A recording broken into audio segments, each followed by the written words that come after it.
Hello, everybody, and welcome back to the We Know Traitors podcast over here on RHAP. I am your host, the Duke of Deception, Pooya and Annabel here with the Pharaoh Flap Flap to talk to you about episodes 7, 8, 9 of Traitors Ireland Season 1, aka week number 3 of Traitors Ireland.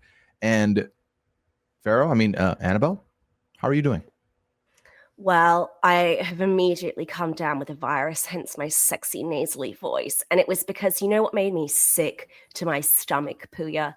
That we were this close to living my dream. We finished up episode 7, and I thought, oh, it's happening. It's happening. Prince Patrick, Pretty Patrick, he's coming up into the conclave. And instead, they killed my king. Rest in peace, Patrick. You were too pure for this world. I will join you in hell. See you soon. Well, he was cooking on the way out, though, I will say. Like, I was perplexed at this man's theories. And then I thought, okay, now he cannot leave. Now I can't have him go anywhere. Up until this point, if he had left, but not anymore. Yeah, he opened with a strong start, mansplaining the difference between the word possibility and the word probability. And I thought, yeah, this is my man. That's right. You tell him the difference between the P words, Patrick. And then he started like spitting actually good theories. And I'm like, oh my, Patrick, calm down. Don't do it to him. Yeah, very interesting 3 episodes where we got the father-son bookends to end episodes 7 and 9 with a Patrick filling. And I feel like the person most heartbroken by these results is the one and only Annabelle. Yeah, I do. This was sad. I really liked Andrew. We loved the Poured Father. Patrick, no one's grieving him harder than me. Possibly no one's grieving other than me, but it was great. There's so much I want to talk about this week. People bear with me. I'm a little brain foggy as I'm not super well, but I really, really, really enjoyed this week. Death of the Man. We're wiping out the man. And I blame you, Pooya, for manifesting where we're going very, very quickly, which is going to be Nick and Joe. Oh, no, Nick and Ben. The last men. Yep. They are still there. The last 2 remaining. Oh, and Wilkin as well. Listen, bless him. Wilkin, my guy, has just been existing and getting accused. Like he's also there, but I feel like everyone's just like going to vote him out at some point. It's going to bother me to no end. But Ben and Nick coming out of episode 6, all incredulous about the fact that they banished a traitor. Very annoyed. I thought, okay, the receipt's coming. They're going to have to look at you. You're going to be suspects in some capacity. And they are suspects to a degree, but I think there's been a lot of noise in front of them in Patrick, in Potty, in Andrew, that they were able to like not get separated, but they didn't get separated long enough that now they're both going to go after each other because it makes no sense that they're both here. But also Nick is going to recruit somebody at the end of episode 9 that we don't know, and it could very well be Ben since he survived this roundtable. What do you think is going to be the story moving forward for the brothers, the brothers in crime here? Yeah, so I think they've been quite insulated by what I'm trying to determine the alliances. I mean, one of the great shames of the Traitors is we don't get a lot of explicit displays of what the alliances are, but they have at least been showing it to us in the edit on the Traitors Ireland. So we know that Ben is really close with Vanessa, and we know that Vanessa is really close with Owen. So they've got them. And then we know that Nick is really close. Oh, and Faye. Ben's also really close with Faye. We know that Nick is part of and shout out to Gear Bear from the YouTube comments who suggested we give out a Dookie of Deception award for the worst move of the week. I would like to pitch we give it to an entire group of people, and that is Nick's Alliance in the form of Faye, Kelly, and Amy, queens who are always wrong. Loud and wrong. Yep. Loud and wrong, which means that and he had Porty as well. So they're really insulated by their alliances, which are now basically everyone left alive. Yeah, so it really makes it an interesting way to move forward because the Dukia deception, they've really theorized some wrong names here for the end game. They're looking at Vanessa, Wilkins' name is being brought up. Like these are bad choices that I could see them making.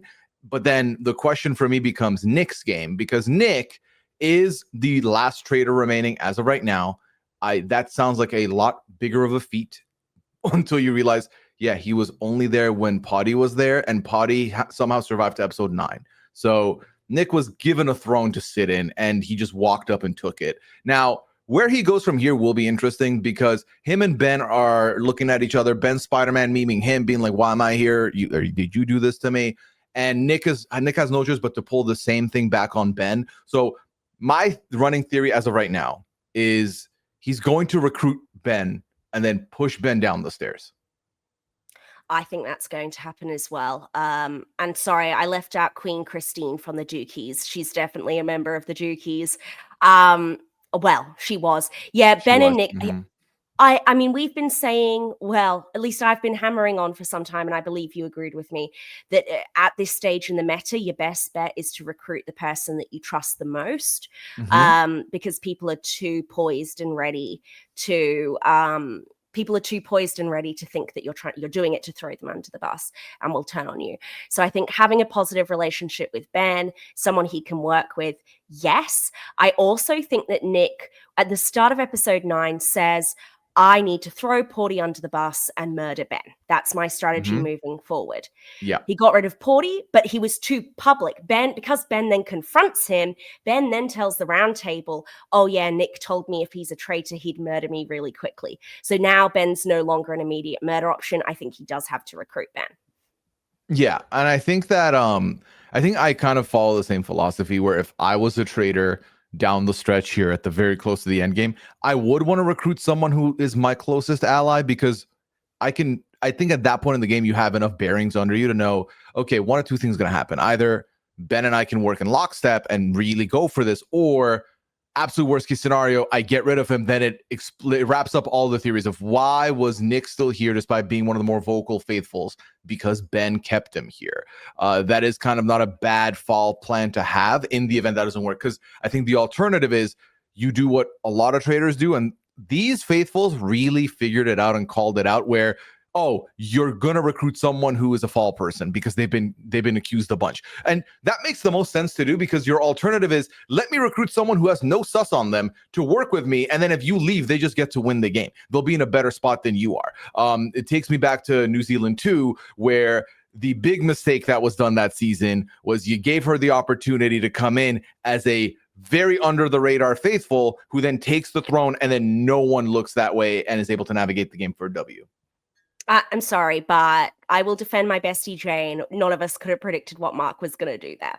The ultimate wild card. So Nick and Ben, I mean, let's just talk about them for a second, because I just know that if I was playing this game, that's who I would want to work with. They understand the meta of the game. They have clearly watched the show, even if it's just the UK, extensively. They do have a strong strategic grasp. They're there to play the game hard while understanding what they're doing. It's just, and particularly Nick, such unsympathetic figures. He waltzes into episode 8, freshly blackmailed by Porty. Oh, well, you know, I got recruited a little earlier than I was hoping for, but I guess I'll take it now. Makes a golf analogy.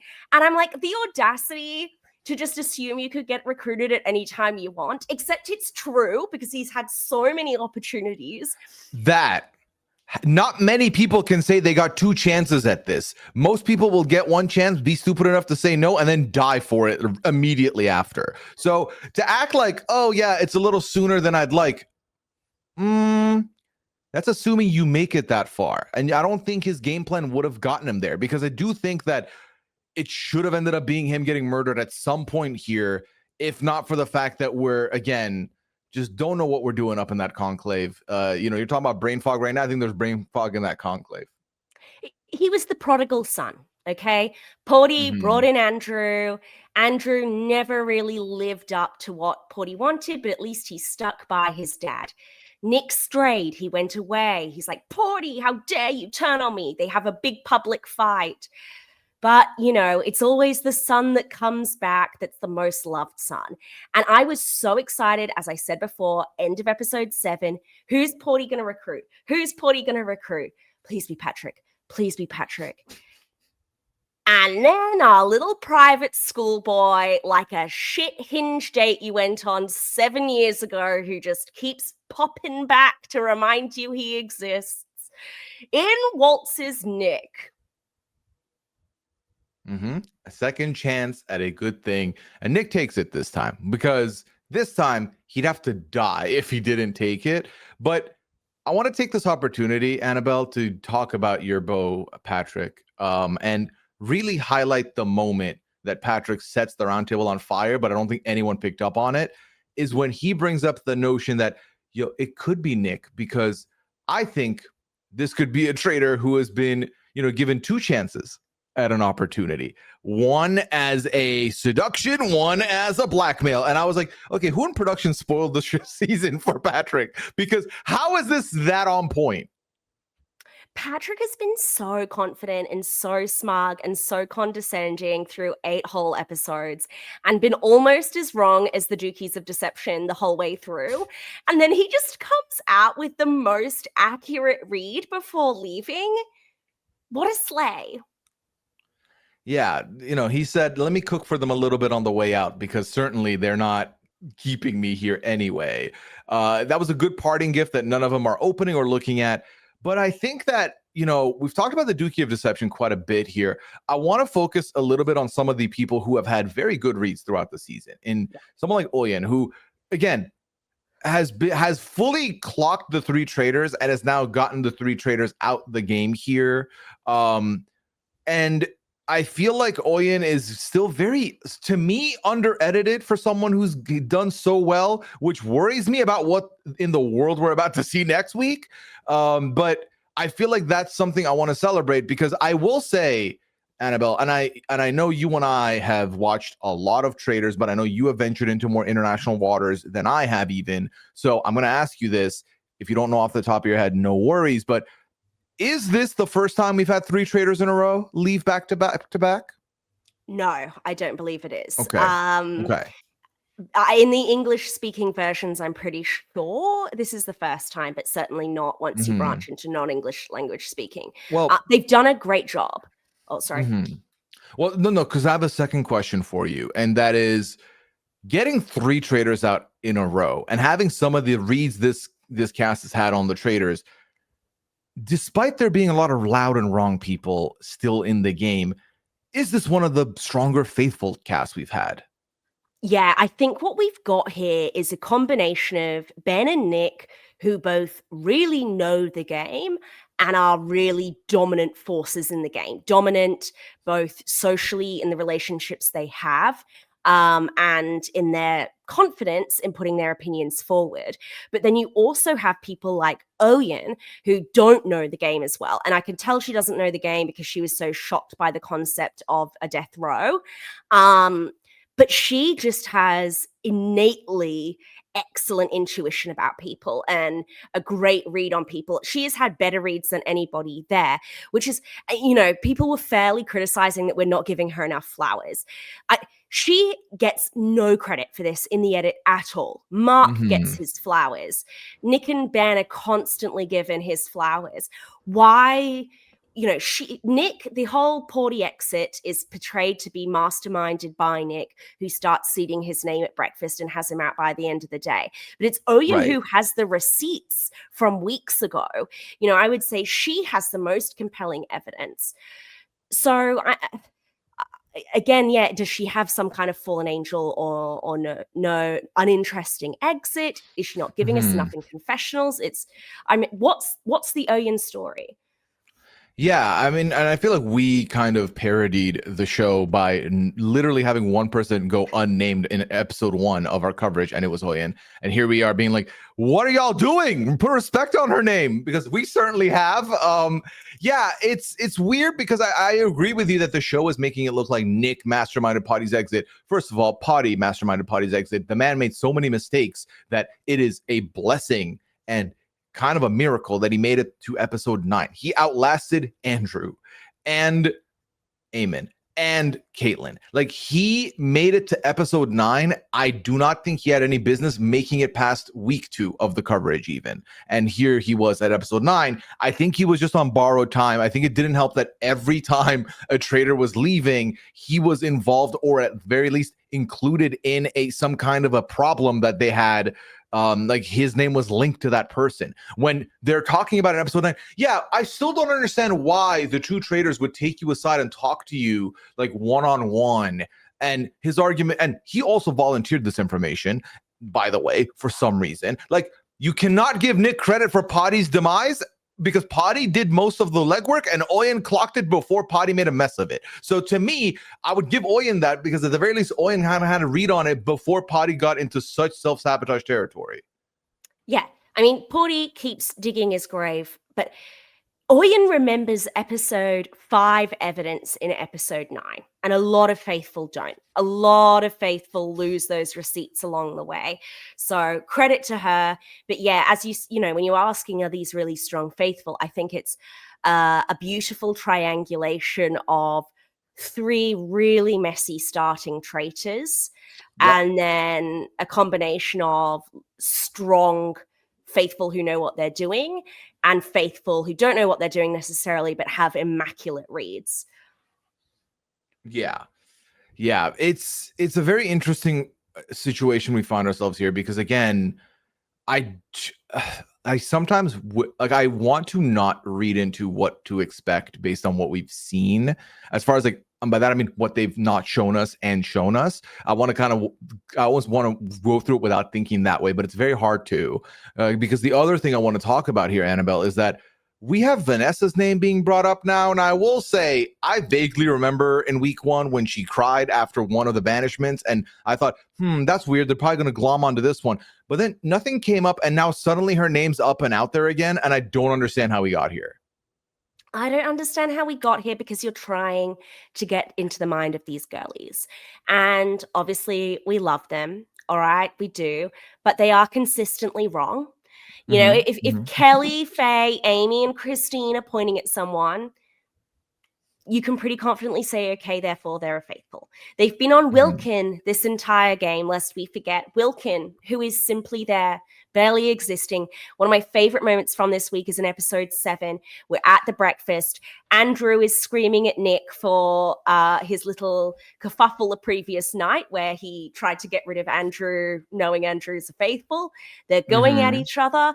And there in the middle, the jam in the sandwich is Wilkin sipping his coffee and eating his breakfast, totally uninvolved. Minding his own business is all he's doing. Yeah. I will say, did you notice an uptick suddenly of backstory in this group of episodes? We got a lot of suddenly, oh yeah, we did not hear about this person's backstory till just now. Particularly from the death row people, right? So we hear Christine, she's a single mom. Joanna, she's been working since she was 12 from Poland. Patrick, who worked in casinos in the US and has a Thai bride. The plot twist we all saw coming. And then we already kind of had Mark's backstory. Yeah. So we got a little uptick there with that. Now, how do we want to go about this? Because I feel like we've already bounced all around. So I don't want to go back to like scene 1 of episode 7 and go through. I feel like we should still continue to bounce around. The question is, what category of bounce around do we want? Do we want to like take a second and like, go banish to banish and talk about the banished people first? Or we want to go murder to murder, talk about murder people first? Let's talk about the banishment. So let's, Okay. Episode 7, Andrew's downfall. Where do you point the finger with this one? Andrew's downfall, I think, just goes back to episode 6, right? Where he had a lot of heat on him coming out of that round table. And then the assumption being that, okay, we have gotten a lot of traitors, therefore there has to be a recruitment coming or a blackmail if it's one left. Like, I will give this cast credit, even some of them that clearly do not have good reads.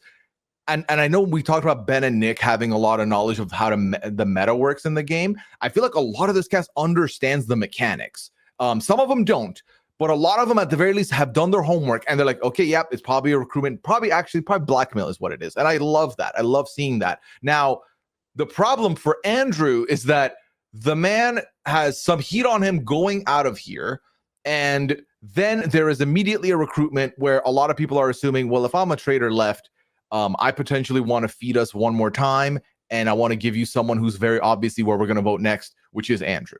It's kind of like that's how you find your bearings again as a traitor. Like, where can I go next? Let me get one extra round, and that's a buffer by just feeding Andrew the Wolves, which is not at all what Potty's doing. Potty's like, let me bring my son into the fold. Let's play the game together. But unbeknownst to him, a lot of people are already looking at Andrew suspiciously, and they would have probably voted him out anyway. But then when eyes are already on him, it's so easy to place anything you want into confirmation bias to justify the vote out. Yeah, completely. I don't put a lot of blame with Andrew here. I point the finger at Nick and Ben, who'd really already decided that he was expendable to them and that he was a threat to their position in the game, regardless of his status. What I would say I think he could have done differently. He became very focused on trying to point the finger at Nick and Ben by saying what you did last night was really suspicious. Why are you coming after Faithful? And again, I felt for Nick and Ben here because they're articulating what is a decent strategy that should never be articulated out loud. And nobody there understands at all what they're talking about, except for Andrew, who's then able to take it the next step and say, and yes, Faithful, he's also a threat to you because that means he'll be voting for you to keep his traitor buddies in. But again, that's beyond everybody else's understanding anyway. I think Andrew needed to recognize, and again, easy to say afterwards, that Nick and Ben's relationships were so good that this was whipping a dead horse. And instead of trying to stay focused on pointing the finger there, say, well, why am I the only person they would recruit for having hate? What about Patrick? What about Wilkin? What about him? He didn't really defend himself that aggressively, and a lot of them don't. I mean, Porty does, but really come in passionately. I think the other thing that just goes so sideways for them is that, goddamn, both Andrew and Potty doing the paper rip thing just for some reason made everyone associate the two of them together to the point where it was like, nope, I'm sorry, but the two of you, it was weird that you both did the same motion. How would you know to do that? Or was that planned? And etc. And it's just like, if you're Andrew and you really can't do it at this point because it's too little too late, he had to disassociate from Potty. Not in the throw him to the wolves way, but even in a talk to anybody else. Do not be talking to him. Do not back him up. Do not have him back you up. Like, I think they should have had a father-son conversation in the conclave, which was, Dad, or sorry, it's Andrew. Daddy, I love you.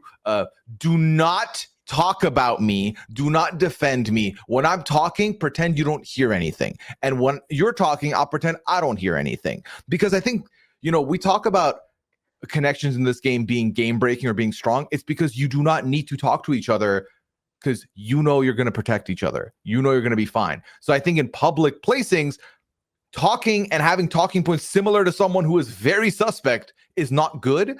And also having similar talking points isn't good because it's like, that's weird. Why do you also speak this way? Like, that's not a good thing. No, completely. And that is a red flag. I mean, that's how I clocked Blake, right? I think, and to the haters on the relatives twist, this just goes to show, even if things go worst case scenario from someone who hates this twist's point of view, where one of them's a traitor and they manage to recruit the other one in, thus giving them a huge unfair advantage, still doesn't guarantee you any success in this game. It's still about, can you have that many more relationships within the rest of the house? And no, apparently.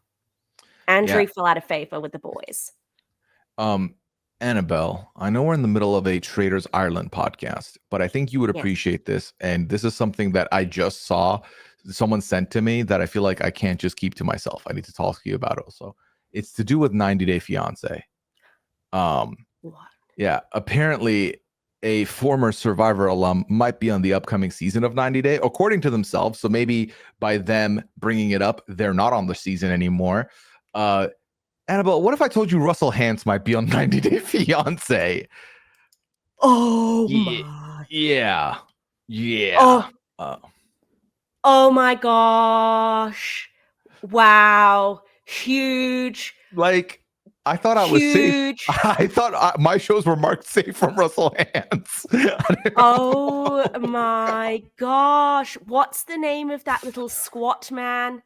You know, the little, I mean, there's so many little ugly ones that doesn't really narrow it down. But I think that Russell Hantz could be the new version. I actually think he's perfect for this show. What, Big Ed? Yes, he could be the new Big Ed. Oh my God, I'm already cringing at whatever he says at a reunion. So speculation, that's what I've seen. We'll see if that's even the case at all. Manifest. Dear Lord, let's see how messy things can get. Okay, but anyway, back to our regular conversation here. Okay, so there's someone else who's getting. Okay, actually, you know what we said let's talk about the banished. So we talked about Andrew. The next person banished is our only non-traitor banishment in the last 5 episodes, and that is someone who has been painted with the traitor's brush for as far back as I can remember. This was Patrick's end here, his demise. So Patrick was already in a tied vote with Andrew in episode 7. He was on borrowed time. I am actually going to, unfortunately, lay the blame squarely with Patrick here. I believe it was Patrick's toxic personality that put him in this position. And I mean that as a compliment, Patrick, toxic queen to toxic queen, we stan. He was just very hostile and pushy. And he was voted even pushier than Nick in one of the missions, which I think tells you everything you need to know, Pooya. Mm-hmm. Which is not a good thing. Being pushier than Nick is not a good spot because Nick is pushy. To the point where it's like you can't be that pushy and then survive. So people should look at you, but they're not for some reason. Anyway, but I think Patrick's biggest problem, Annabelle, is that he becomes victim to it's one of him or Potty. I feel like a lot of people are like, it's one of the olds, and which old is it? And he just becomes the first one out of the two. So and then obviously Potty gets 50-50 right after that anyway. He's the least likable old. Can we say, you know, Porty, everyone in there's calling Porty grandpa. Oh my God, you remind me of my grandfather. You remind me of my dad. Not a single person there said, Patrick, you remind me of my father. No daddy vibes from Pretty Patty. Yeah, not at all. I think the other thing for Patrick that is bad is he is one of 4 people that gets sent into this wasn't what do we call this one? This was death row. He gets sent into death row alongside Christine, alongside Mark and Joanna. And this happens every season. We've seen some semblance of this twist, which is the first thing people are going to do is look within that group of 4 and say, if there's one traitor there, who do you think it could be?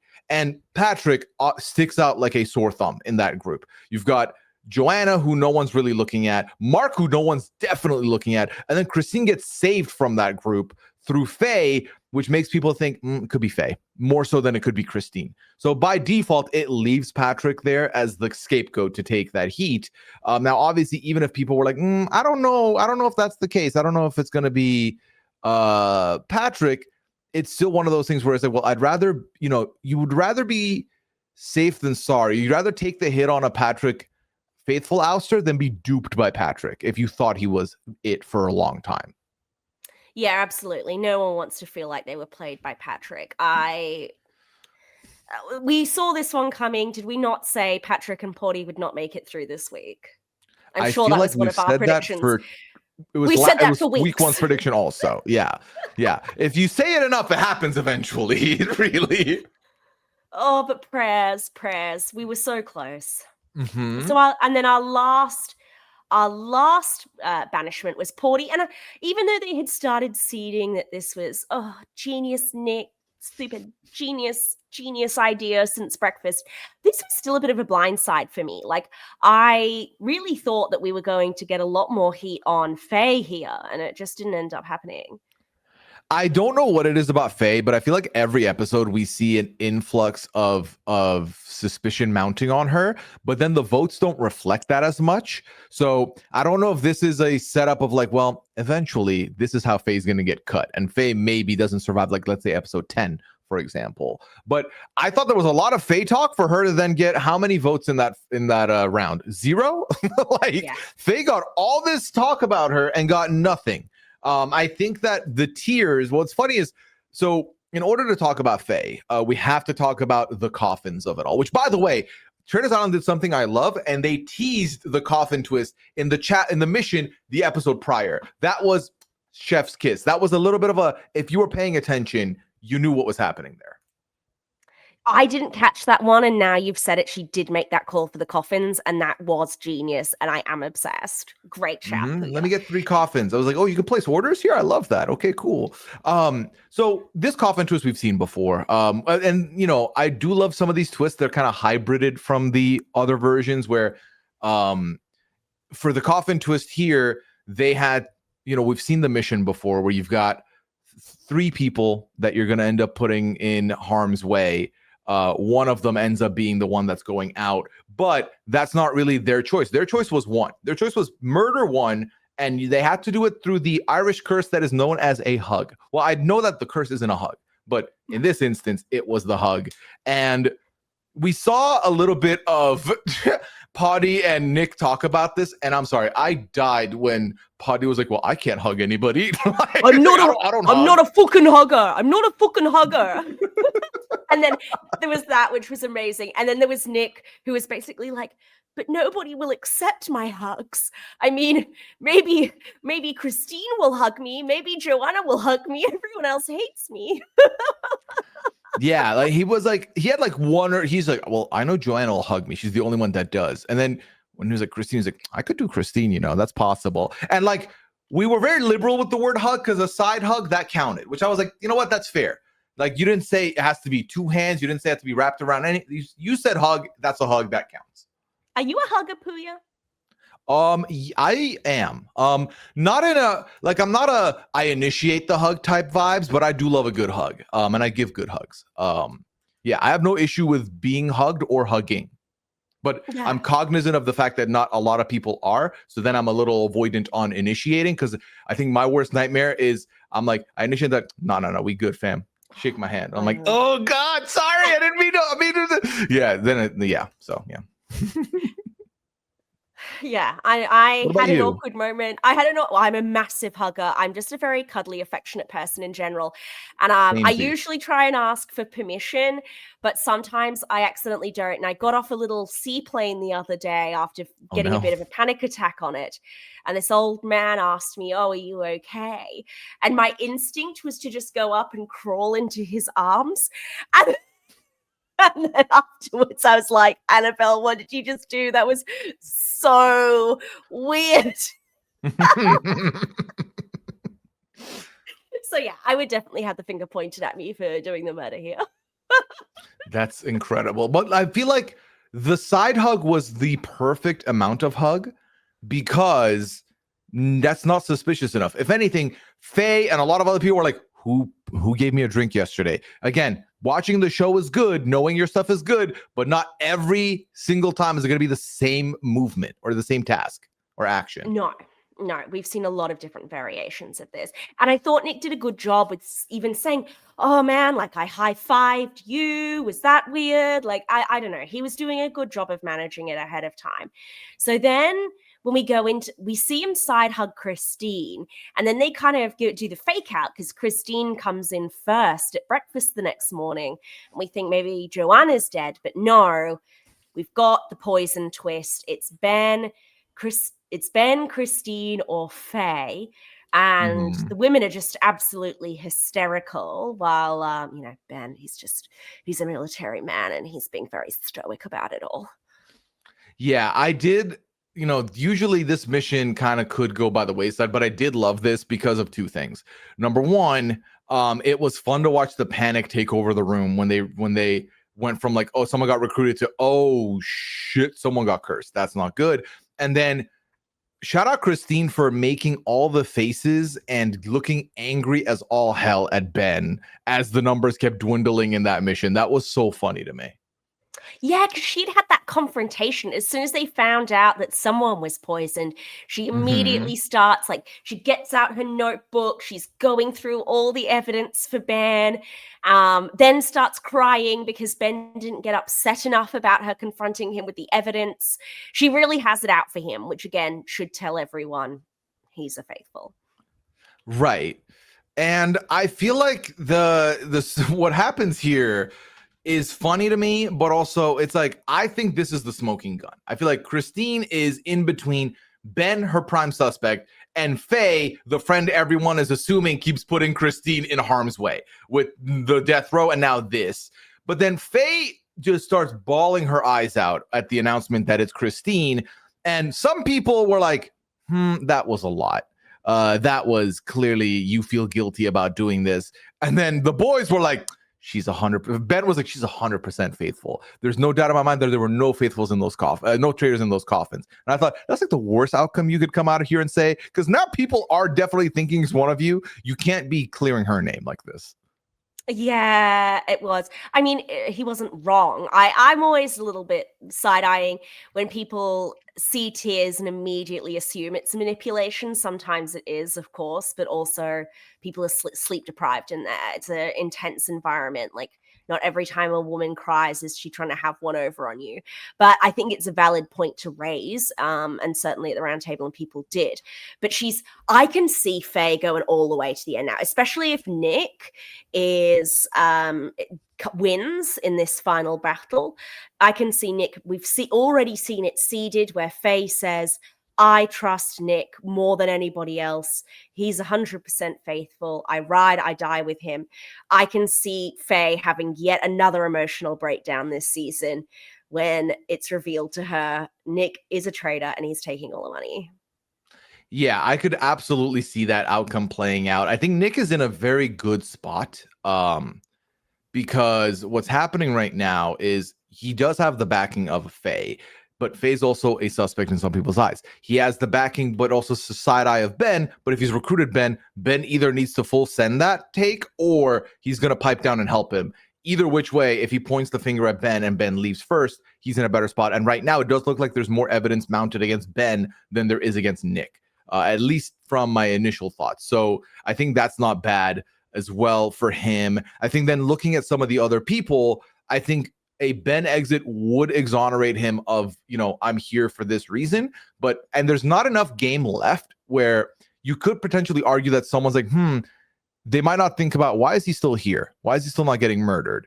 Because there's less time left behind, but it still could happen. So he's got good outs, but it's not sold yet.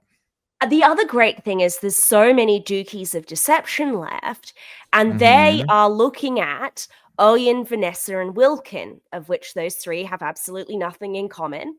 And so if the Dookies of Deception are entirely focused on Oyen, Vanessa, and Wilkin, all they need, right, is one more round, one of those three go, and then there's not going to be many more murders left. He can then turn on Ben. He can then say, the reason I stuck around this entire time is because Ben was an OG traitor. He kept me in. And I think that's his ride to the end. Yeah, I do see that as his ticket there. He just has to make that train. And I think he can. Like, he's at the platform. He just has to make sure he clears everything and there's a seat waiting for him there. Okay, so we talked about the 3 banished now. We can talk about the 3 murdered. We already talked about Christine a little bit here, who I feel like just was taking punches this episode until she gets ousted. Christine's also somebody who I think had a lot of control in that group of Dookies of Deception. So her exit is going to be a little bit of I think it's going to divide a little bit moving forward with Kelly, Amy, Christine being a big 3, including Faye as well, makes it 4. Joanna kind of being there sometimes makes it 5. But I think Joanna even mentioned in her confessionals that she doesn't really have alliances like that. No. So we got to wait. I can for see Joanna getting murdered. I mean, she's not part of their crew, and there's not, Mhm. I mean, there's some suspicion on her, but Nick and Ben would know between them that there's more suspicion on Vanessa and Wilkins. So even though the Dookies have been looking in Oyen's direction, I think Oyen Mhm. is the smartest murder, obviously, because she's one of the clueiest player there. But I can also see Joanna as a kind of rogue number. She's not doing them any benefit by staying in the game. I could see her as the next murder too. Yeah. Yeah. Joanna's someone who, again, being this close to the end game without having any numbers is bad, but also could be good if there are other people looking at other sides they're trying to like trim out. But if the conclave is feeling good about the groups and their placement in the groups, getting rid of someone that no one's going to bat an eye at is also not a bad outcome. I don't think Joanna really has all that much suspicion on her. So that doesn't help her odds of, getting banished. So murder does make the most sense for her end game here. I think that Wilkin is someone who I'm sorry, the man's going to get banished. I think if Nick and Ben somehow are able to not 50-50 each other next round, I think Wilkin could get removed. I really do. Now, Vanessa also caught a lot of, not a lot, but like 3 votes last round, and the 3 people that gave her votes are all still in the game, and Joanna Kelly and Joanna Kelly and Amy. So I think that can get redone again, especially if Joanna doesn't get murdered after Ben enters the conclave. I think Faye will jump on that. We've seen her beef with Vanessa. I can see Amy, Faye, Kelly, and then if Nick and Ben jump on with that as well. Or I suppose Ben's not going to jump on a Vanessa vote out. But we before we get to predictions, we still have a couple more murders. We finally lost Mark. Took them long enough, I will say. And it took them shortlisting him into a 3 where he was the best option for him to go. I loved everything we got from Mark, but I also recognize that Mark should not have made it this far. He was way too clinical. The man killed it this season. He was, from the aura read out the gate of naming 2 traitors to then, being there for the removal of 3, and would have been correctly voting out Potty as well, I imagine. Mark played a stellar game and has nothing to be ashamed of. No, Mark did really, really, really well. And he was so close as well. If that other team had won that mission, he's still in the game. Yeah, exactly. Because a lot of people were like, why would you not save Mark? That makes the most sense. And then Faye kind of, I think part of the thing that starts making her look suspicious is that even though 4 out of 5 people raised their hands immediately for a Christine save, Faye was credited with doing that. So they were like, kind of weird. So yeah. All right. So back to predictions then. A lot of what we're talking about is based on our assumption. We are talking as though Nick is definitely going to recruit Ben. And he did sort of say, or the TV show has alluded to the idea that Ben is the one who's going to be recruited. Is that too obvious? Is there a chance he recruits somebody else and murders Ben instead? Okay, so that's possible. My only concern about that now, because the way the 2 of them sellied after getting rid of Potty seems like it's either patched up a little, or it's okay, well, obviously now people associate the 2 of us together. If I murder Ben now, there's a world where they look at me, versus if they're trying to split the 2 of us up, there's a chance that they'll leave me alone if Ben goes and he's a traitor. So to me, there's no doubt it should be Ben at this point, the more we've talked about it. Now, let's say that he's like, Ben can get murdered. I'll take my chances elsewhere. Who is the next best candidate for him to bring in? Is it someone like a Faye? Is it someone like a Wilkin? Is it someone like a Vanessa? 3 people who have gotten votes so far that he could throw under the bus if he needs to. I just do not see him having enough motion to getting rid of any of those 3 upon making them a traitor. Maybe Wilkin, because it seems like Wilkin's name is in a lot of people's mouths, but there's not enough votes I've seen out there for Wilkin to suggest that Wilkin is an easy pickings exit versus a Ben, who I think is a lot more easier of an exit when there are a pair. And I think the biggest advocate for you to convince someone to vote people out is if it's your best mate. And you're like, I just can't help but shake this feeling. I've kind of been like a traitor hunter, and I'm still here, and it has to be because of me being associated with someone, and that's got to be Ben. Yeah, I think it's got to be Ben, and I Yeah. As unsympathetic as he can be sometimes, I do credit Nick with having the strategic chops to recognize that it's got to be Ben here. I'm with Yeah. you. I'm also conscious we're really running out of murders, and there's a lot of different ways we could go here. I mean, Owen's reads are really good, so she needs to go.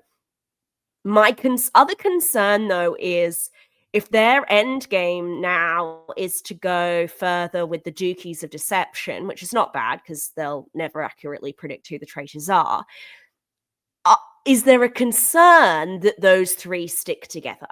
I mean, I think those three do go after Vanessa and Wilkin before they go after Ben and Nick, but does there come a point where then they lose the numbers?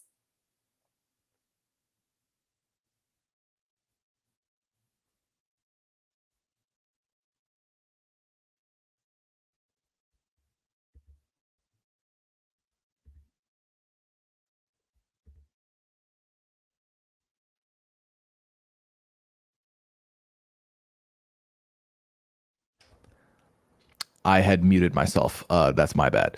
And here's the fun part. I'm not editing this out. That's just where yeah, that's fine. We're fine. Anyway, so what I was speaking to myself there, Annabelle, was that I feel like they have to, at the very least, take one of those three out of the equation, because it gets a little too cute to leave them that close to the end game, especially if they end up becoming immovable objects. I think there's enough wiggle room there that you could plant a seed to get rid of a Fae through banishment, and they would do it at, like, let's say if it's Ben, Nick, and the three of them at Final Five. I just think that's too cute. I think that's way too cute. You don't want to risk that. I think you get rid of one of an Amy or a Kelly, and then you pin it on Fae, and that's a lot more of a viable direction to take. Of like, well, yeah, we thought that with Christine, and then you kind of got quiet and didn't, take any of your allies out, and then suddenly now, oh, why is Amy gone?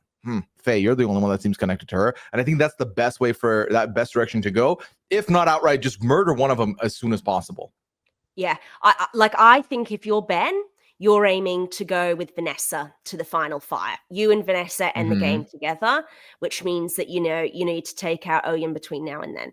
If you're Nick, you're aiming to go to the final fire with Faye, which means that you need to cut either Amy or Kelly.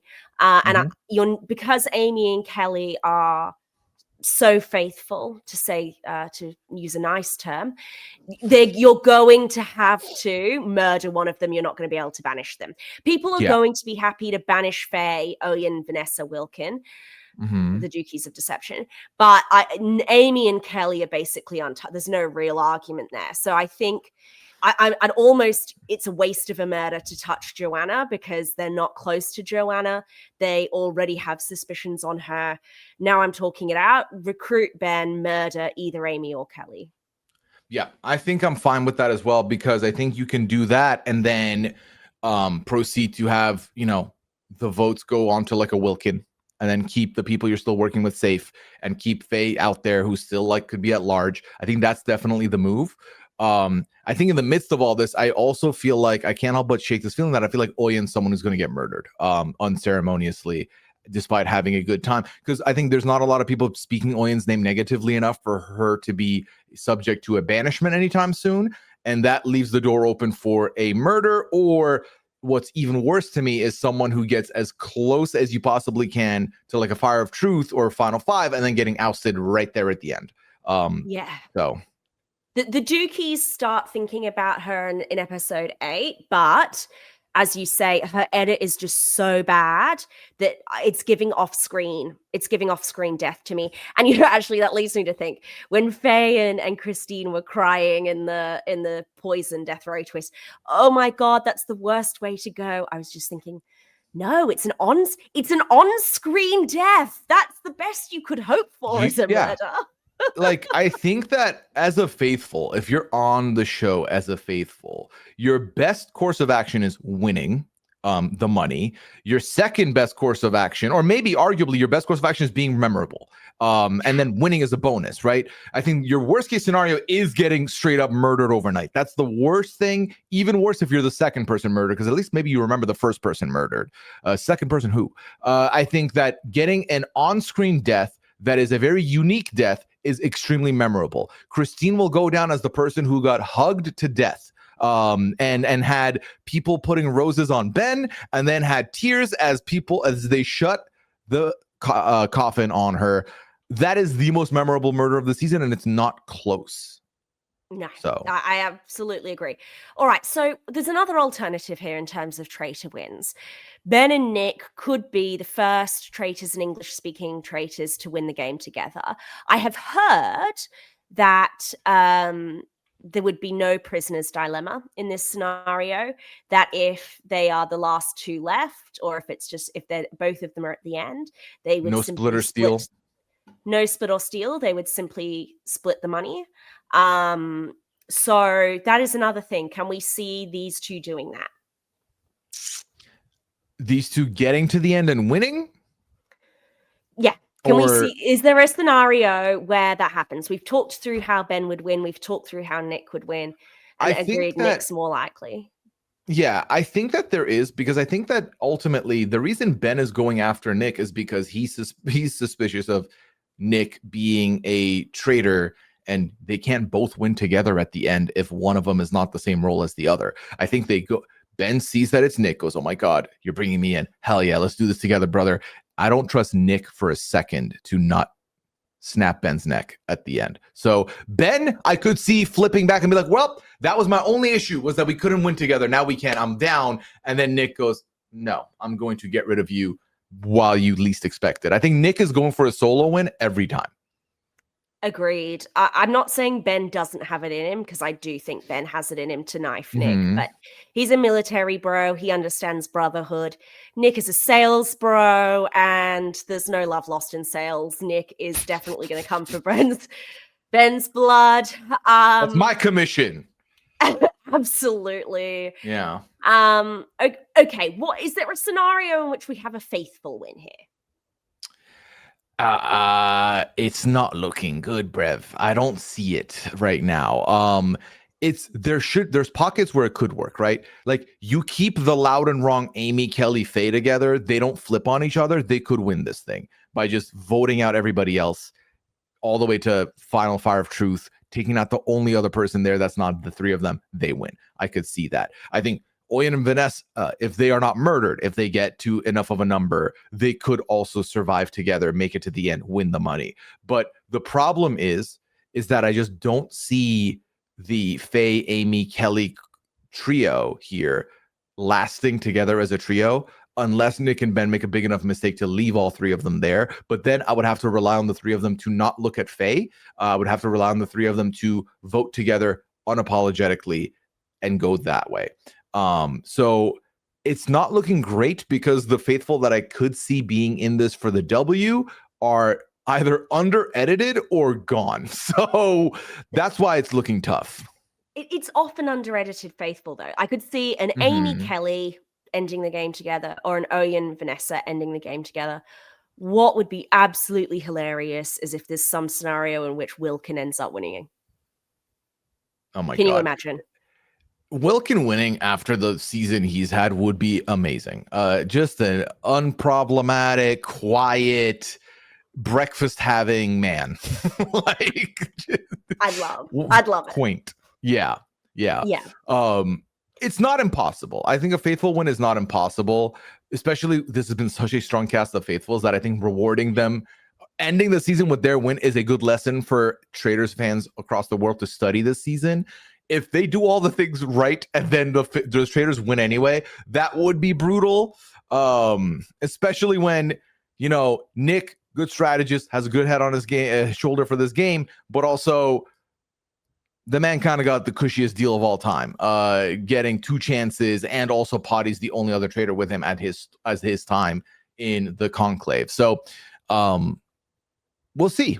I think there's a lot of different outcomes we can get that would make this a very fun ending and a very fun story to tell. There's a couple unceremonious endings that I wouldn't be here for, but that's the name of the game with the Traitors, baby. Yeah, and I think regardless of how it ends, really good season to study. It shows that even though the instinct, I think, for a lot of people online is the Nick and Ben thought of keep your traitor in so you can identify other traitors. When you banish a traitor, it's much easier to spot other traitors, and you can get this momentum. You can get these back-to-backs. They have successfully banished 4 traitors. It increases your likelihood of being recruited yourself. And this can be the new kind of season moving forward. This can be a development in the meta. So even if we get some underedited characters winning, I still always root for a faithful win, and I'd be really happy with that. Yeah. I think that it will be, again, I feel like this season, the way it's been played out, I would like to see a faithful win.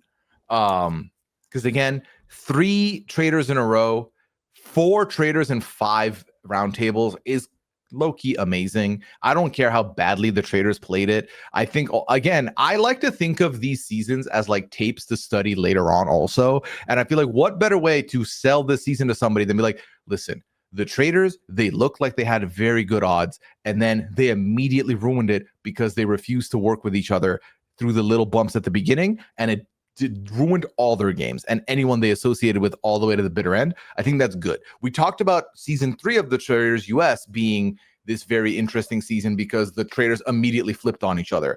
I think that it should be a lesson that while the game is an individual one, I think when you're traitors, winning as an individual is so goddamn hard that you need to work with your traitors to get to the end. Now, position yourself in a better spot like a Surrey Fields, where you will be the sole winner if you want it, or like a Netta, where you could be the sole winner if you want it.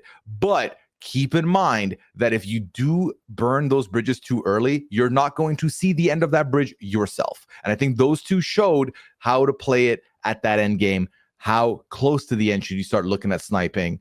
And there's other traitor winners that have done this also, but I will refrain from naming them because I just realized I may have spoiled that for y'all. But if you're watching Ireland, I have to imagine you're coming from the other seasons already. But here we are. And even if Nick wins, I'll be happy. Us smug rich kids, we've got to stick together. So I'll be backing him as well. Yeah, no, again, a Nick win would be fun because he would be a faithful who played very hard, very fast, looked at the traitors, said, spit in your face for that, and then tells everybody the next day, I ripped it up because that's how I don't care. I don't give a damn about these traitors. And then gets a second chance instead of being punished for his arrogance, gets a second chance at it, takes the job, and then runs it to the end to win despite being the very obvious traitor hunter. I think that is also worth studying. Yeah. That's worth the win also. If Nick wins, he will be the most high agency, best faithful player we've ever had. Like he played if he wins, he plays a textbook perfect faithful to traitor game. That's the dream game. He plays a dream game. Was it obnoxious as hell? And did it ride off the back of rich male privilege? Yes. But I will give that man his flowers, and he absolutely deserves all of them. Yeah, I think that, the ultimate dream is to start as a faithful, ride it out, be right on your reads, get a couple of good moments where you're clearly the detective to be sought after, get recruited, say, ha, no, survive to live the tale, and then get to be the traitor, and then bring your buddy in at the end to either double cross or win with. Yeah. Could it get any better than Nick's story if he wins? And also clearly a fan of the show, clearly studied the game. So it would be rewarding someone who did their homework, which I'm always here for also. Yeah. You can't be mad at that. You cannot. So for all my trash talk, I am really high on Nick. And I would have loved to have played the game with him. And I think he has played an excellent game and been See, my trash talk is also rooted in, come on, man, don't be too cocky, but also it should have been me. I'm like, I wish it was me. I wish I was doing what you're doing. It's annoying that you're getting away with it because it would be sick if I did it first. Yeah. It's that energy. Would have been cuter about it. Yeah. Would have been a little more sassy, less arrogant. Like you can be sassy, arrogant, but not arrogant, sassy. That's not good. Yeah. Is there anything else? Any stones we've left unturned here, Annabelle, before we wrap up? No, not that I look again with my brain fog at the moment. I just one last for Patrick. Patrick, he was Let it perfect in go. The every man is way. gone. He's gone. We will miss you. Oyen, I wish we got to see more of you. I would be thrilled with an Oyen win. If Oyen win again, like queen of having the right reads and just managing to go under the radar the entire time. If she wins, I'll actually be furious she didn't get more airtime. I'm kind of assuming the reason she's not getting airtime is because she doesn't win. But she has been super, super compelling. And I really loved the Andrew Porty relationship. I thought that this is probably, other than the Red Breakfast, been my favorite execution of the people related in the game. Yeah, I think this was a very fun, very great moment we got where Potty's exit, he does mention how much family he has, which I was like, damn, my guy got a roster. Only to then end it with, and you've met one of them, my son Andrew, and I'm also a traitor. Peace. Bye. Amazing. Amazing. And I think this is the first time where we've had two family members or two prior connection being both traitors, which is very fun. I say prior connection, I mean like tied either through relationship or familial, because obviously we've had people who know each other from other shows on like Traitors US that have like gotten into Traitors, but you know, that's different. Yeah. So I do love this a lot. And that was very fun to watch. Again, The Traitors has been a amazing show for me because I feel like we're seeing new ways people win or new connections or new endings, new beginnings, and this was a unique one. As much as the twist has been quote unquote played out, we've never seen the father and son make it to the turret together, even if it was for the most unceremonious one session you would have ever seen. Because remind me, who did they murder in their only stint together in the conclave? They didn't. They put up that they selected the death row. So Andrew didn't even get to kill someone. No, no. Bro, Andrew got probably the biggest shaft a he person killed who's Mark. been picked. Oh, he put up Mark for death row. Well, sort of, and then it was Nick who got to pull down the hammer. No. Yeah. Andrew didn't even get to do the fun part of murdering somebody. Andrew got like the worst Traitors run ever, whereas Nick might be getting the most perfect Traitors run ever. Because I'm sorry, not even 24 hours with your dad. You don't get to murder with your dad, and then you get murdered, you get banished. Nah, that's bad time. Andrew is a great character. I loved Andrew. Yeah, no, he was a lot of fun for sure. This has been a very strong cast. I already know how I feel about the show Traitors, so sometimes I can't help but feel like biased that, you know, I just enjoy this so much. That's why it all looks good to me. But then Liana is someone who will very clearly forget to watch shows or keep up with shows, and then we'll binge it like a year later or a couple, like 4 or 5 months later. She is up to date right now with the Traitors Ireland because she really connected with the cast and she's enjoyed it. She's listened to our pod, and she's been having a good time. And it's very special because Liana's very busy, so she don't be listening to pods like that anymore. I think this is the first bit of content of mine she's listened to since Lord knows how long ago. We love you, Liana. You know who else also watched an entire season of The Traitors? Someone who usually exclusively watches British quiz shows. My grandma. Grandma watched a whole season. Aww, so that's look, amazing. It's a show for everyone. It's a show for everyone. When do we get her on the podcast? I'll get some sound bites from her. Okay.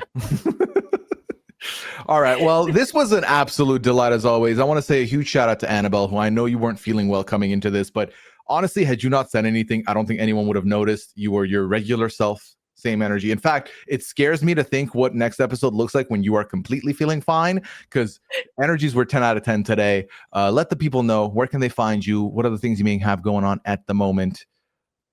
Well. People can find me over on Instagram, Annabel CE, Twitter, which is Annabel CEF. I am currently in Montreal, traveling around Canada, having the time of my life. And when I get back, I believe the Traitors Canada is coming up. So you can find me over at Babes on the Brink, covering that in a few weeks. Super excited with that cast. Yeah, we're a little over a month away from that season premiering. And we're going to have Celebrity Traitors UK coming next month also, which the band is back together. Annabelle and I will be covering that one together, so I'm very excited for that as well. So make sure you be on the lookout, Babes on the Brink, or over here on We Know Traitors, for both coverages of all the traitors you can handle. The other extra things I will throw out there, as you heard, I announced to Annabelle that there's a rumor circulated by Russell Hantz himself that he might be on the next season of 90 Day. I am equal parts intrigued and dreading covering the season, but that doesn't change. My feeling has always been the same on covering 90 Days. Like, I love this as my baby, and also sometimes I can't help but cringe. So in order to keep up with that, if you're looking to get your foot in the door, Liana joined me this week for 90 Day. So make sure you check out that episode, that coverage. And Big Brother is closing soon, but it's still not done. I'm there Friday mornings talking about what's going on in the feeds. I think I have one, if not maybe two more live feed updates before the season is done and dusted. Twitch.tv/Pooya is where you can find me. Otherwise, I'm doing a lot of cool different things over there. And if you just want to follow the social to see what's up, at Pooyism everywhere. Yeah. Bye. Appreciate y'all. Take care. Have a good one. Bye. As Annabelle sends kisses to Patrick. Cool. Right. Bye, everyone.